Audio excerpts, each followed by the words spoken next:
Hello everyone, it's Josh Person here, podcasting from the UK this weekend, up in northern England in the Lake District, going up to the Dales, some of the most beautiful places I've ever been in the world.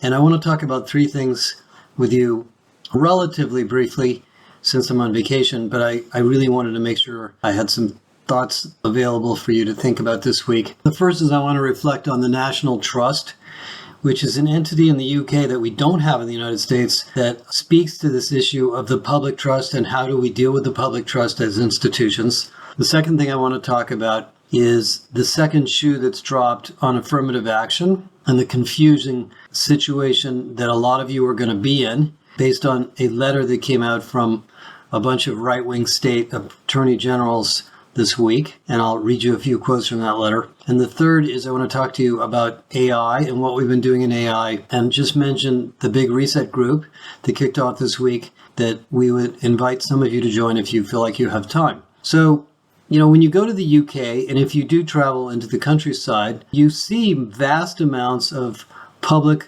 land that is extremely well maintained. I mean, not just like the national parks in the United States, at least as good or better. The trails are very clearly marked.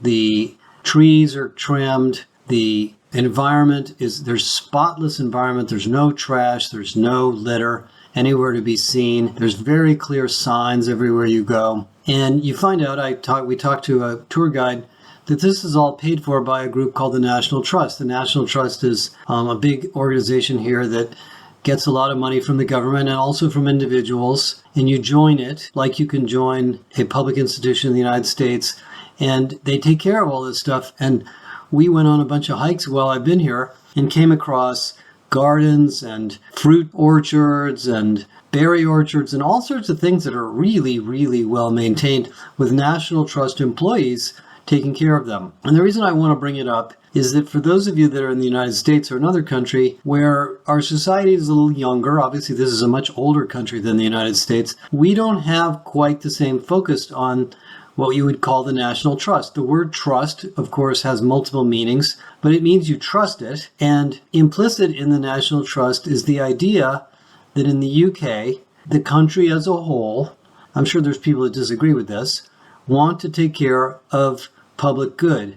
The public goods being the environment. And you can extend that to the global warming issues and other things as well. And what I walk away with as just a little thought here from our week so far this week is that we all are part of the public trust.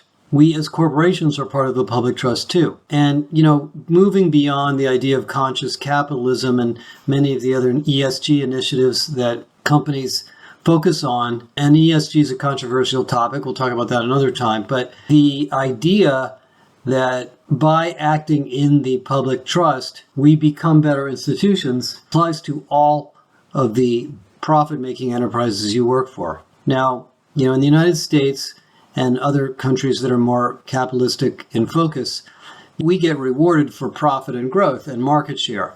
So your bosses, your CEOs, CFOs, whoever you may report to, of course want to do the right thing for the employees and for the customers and for society and the communities, but they have to do it in the context of, are we making a profit and are we growing and are we beating our competition and so forth? Well, I would say being here is another reminder, and this is why I like to come to Europe, by the way, as often as I can, is that the older countries, the older companies, the older institutions are better at this than the young ones because they've learned over ups and downs and cycles of different type that when they act in the interest of all the stakeholders, they outperform.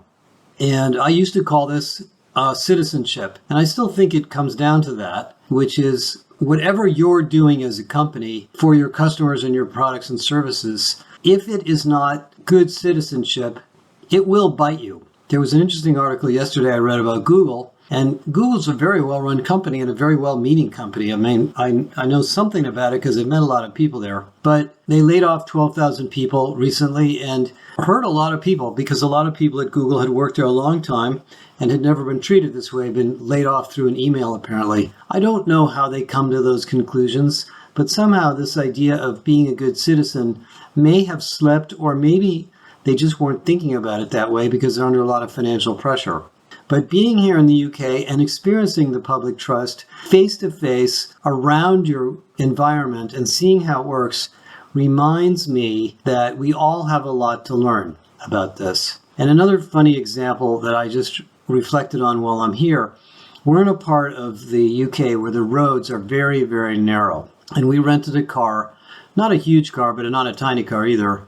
And I'm driving on the left side of the road, and I'm sitting on the right side of the car, and I'm sort of freaked out every minute we go around a corner, because if we run into another car on some of these narrow roads, it's going to be very, very tight. We're going to slow down to 1 mile an hour. We're going to be a few inches away from each other, and somebody might hit the brick wall on either side. But lo and behold, despite the fact that a lot of the British drivers drive very fast, in every single situation where I ran into this, which was a lot, this just in the last week, the other driver immediately slowed down and stopped and waited, and we slowly inched our way by each other. And I know that sounds kind of silly and a very small thing, but I don't sense that it would be like that in the United States.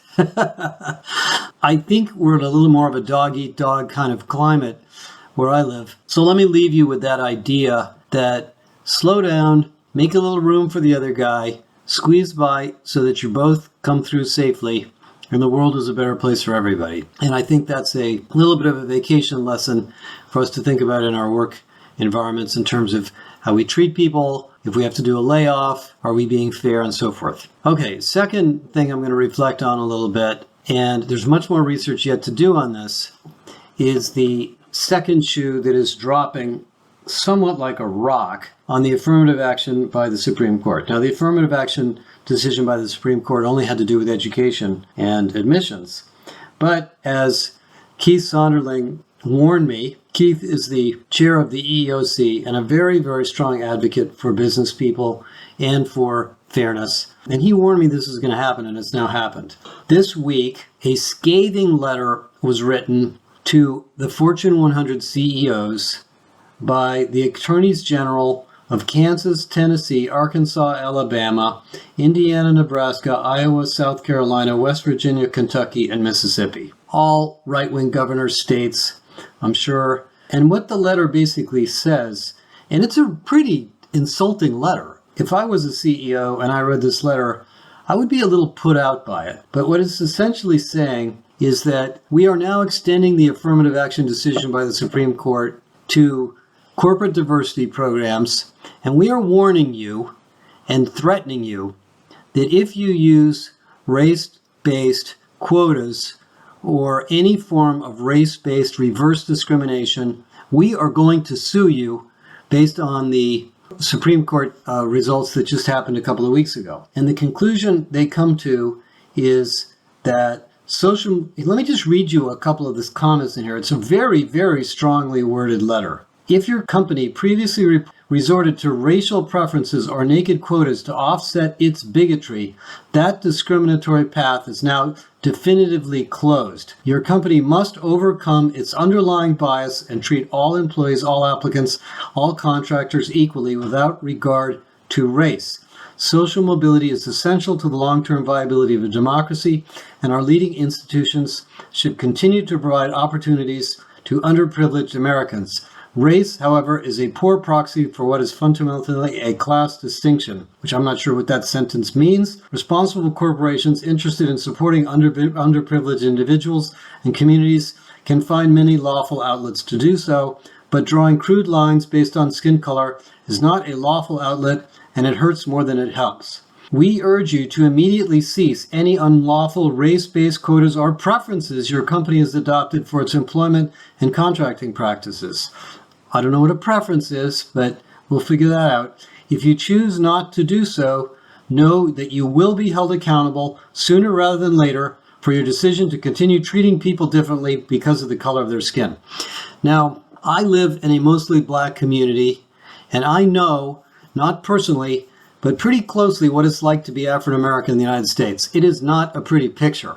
It is not easy, even if you're well off and highly educated. Affirmative action started in the 1960s and the 1970s.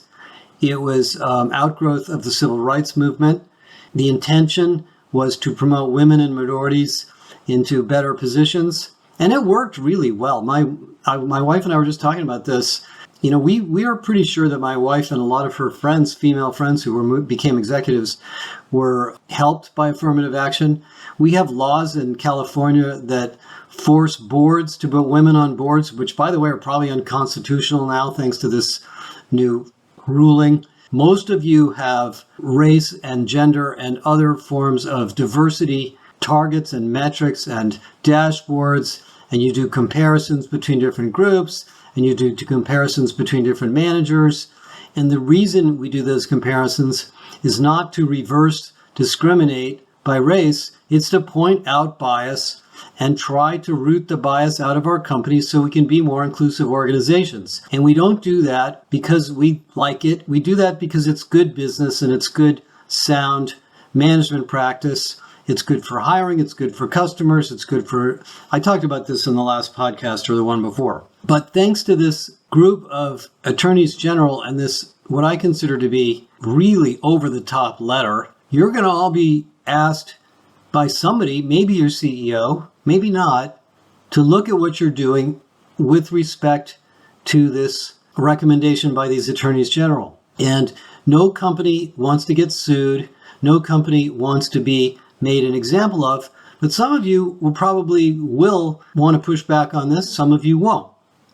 The reason I bring it up is not that I know the answer, but I want to sensitize you to this, that we're in a political environment, going back to Donald Trump and the Charlottesville uprising and a lot of other things, where in some states, the attorneys general and others are going to look for examples of companies that are using race-based quotas, just like what happened to Harvard University. And if you read the background on the Harvard case, the Harvard lawyers and many of the people supporting Harvard were arguing that the reason they did affirmative action was to make the university more diverse, which improves the quality of education, but also to help the society become more diverse and inclusive, given the fact that they're pretty, rarefied institutions and they're not very open-minded, generally speaking. They have a lot of preferences for legacy candidates and so forth.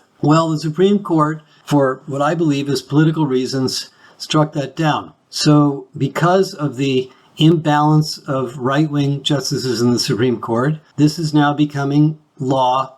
And if you're in a right-wing state or doing business in a right-wing state, I think a lot of these things are going to become issues to discuss. And the reason I don't think this is clear is that the word preference is a very vague word. I'm sure there's a legal definition for it, but let's suppose you have a disparity in hiring between two different groups. You have one manager who's hiring all white males, and another manager who's hiring a more heterogeneous group of people. And you go to the non-diverse hiring manager or team or organization, whatever it is, and you say, you're off base here. Here are our metrics across the company. Your metrics are underperforming in this area.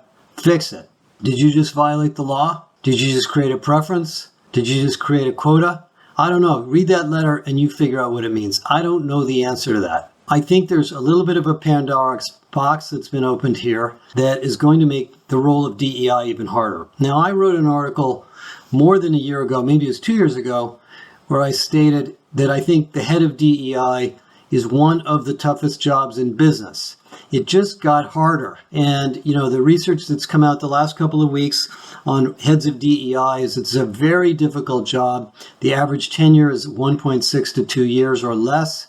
And I think what happened in diversity and inclusion is we left affirmative action behind because people don't like it. I mean, something like 60% of Americans actually are against it. So, as well as it worked in the old days, it's not relevant or so much in vogue at the moment. But you're being asked in some sense to create a softer version of that through these training programs, these ESGs, and other, bias reducing tools to create a more inclusive workplace. And all of a sudden the Supreme Court says, no, well, hold on a minute there. Don't go too far with that, because if you actually bend over backwards and try to make your company more diverse by possibly excluding a white male into your company, we just might sue you. So what that leaves you in a very difficult situation. Now, a lot of you are DEI specialists. A lot of you will have thought this through already in a much more detailed way.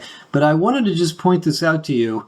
And what I'm going to do personally, Kathy and I have been talking about this, is we're going to go back through our DEI research we did a year and a half or 2 years ago, and we're going to talk to a lot of you guys again about where you're at with this. The reason I decided to put it on the podcast is I read that letter at least 10 times, and I just thought the tone of it reminded me of the book 1984. If any of you ever read that book, it's really old now, I think about it. But it was about the future of the world, written in the 1970s. And they used to talk about doublespeak. And I believe that was the book where they talked about doublespeak. And doublespeak was this idea that the government says one thing and means something else in order to confuse you. And that's a little bit what this is. What they're saying, in a way, is the word discrimination. We're going to redefine what discrimination is. The original definition of discrimination, it's discriminating or hurting somebody who is disaffected by a decision in a way that is unfair to them. This new crew is reversing that, and they are saying, if you give preferences to somebody who's been discriminated against, you are practicing discrimination. And I think they're playing a big word game here, but we won't get into that. The bottom line is, this is out there, this is happening. I'm sure there's lawyers looking around for situations to create a case. And those of us that are interested in DEI as a real business strategy and not a big political issue are going to have to figure out how to tiptoe around this. The funny thing about it is in Europe, everybody's going in the other direction. The Europeans are creating stronger and stronger rules for people's sustainability, for transparency of diversity and pay equity metrics. I mean, they're just going full bore towards more and more inclusive business practices. And I think the United States goes through these gyrations because we are, in fact, whether we believe it or not, one of the most inclusive countries in the world, one of the most diverse countries in the world, becoming more diverse all the time. And that creates stress. And we're going through a period of stress. Okay, I'm not going to give you any clear answers here, but I just want you to be aware of this. The third thing I want to talk about now is AI, which is obviously fun for everybody. Well, we have this amazingly successful program in our company called the Big Reset. And what it is a 5-week sprint, 1 hour per week. We have about 300 or 400 senior HR people who join us. No vendors, no consultants.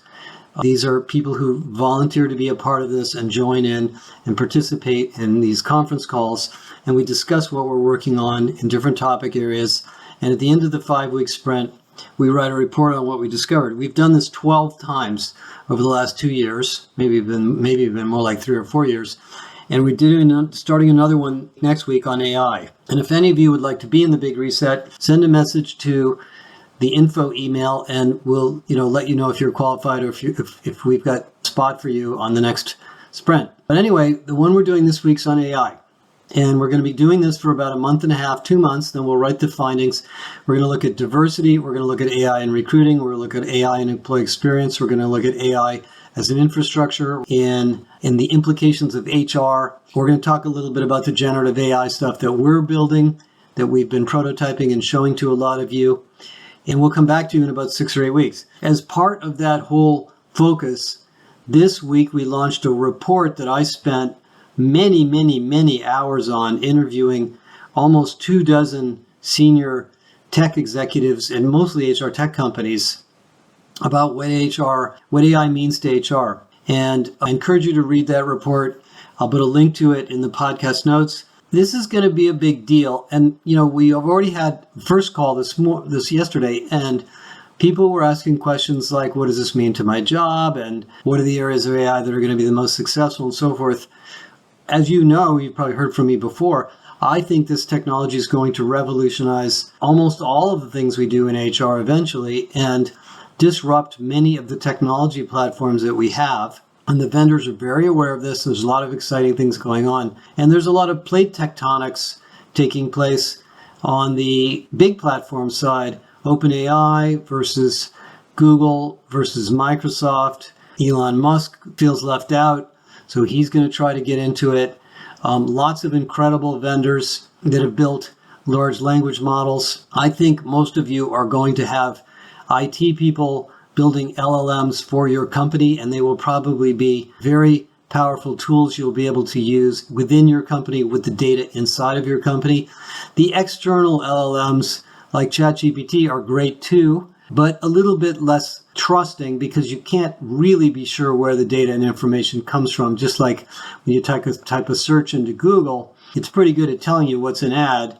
The generative AI is a little bit tougher, so you don't really know where the content came from. And that's really what we've been building, is a very, very trusted system for HR based on all the research we've done and no other sources of content. So anyway, we're going to be working on that. We'll keep you in the loop. And I think that's kind of it for today. I encourage you, if you have time over the summer, to take a couple of days and go someplace different, because what happens when you travel, as you know, I haven't had a chance to travel for some time, is your eyes are always open to things that you didn't really appreciate or didn't understand or didn't necessarily see in context in your home location or your home business or your home job. And that's what's been happening to me, of course, this week that I've been in Europe. We are really excited about many, many things that are coming out. We're working on our new leadership study, which is getting completed. Janet Mertens is finishing that up, and lots of things there to teach you about leadership that have changed, that we've discovered. We have a really, really fascinating research study going on the adaptive organization that we're going to be launching in probably October. And then we're also launching the systemic HR research in October that's coming along.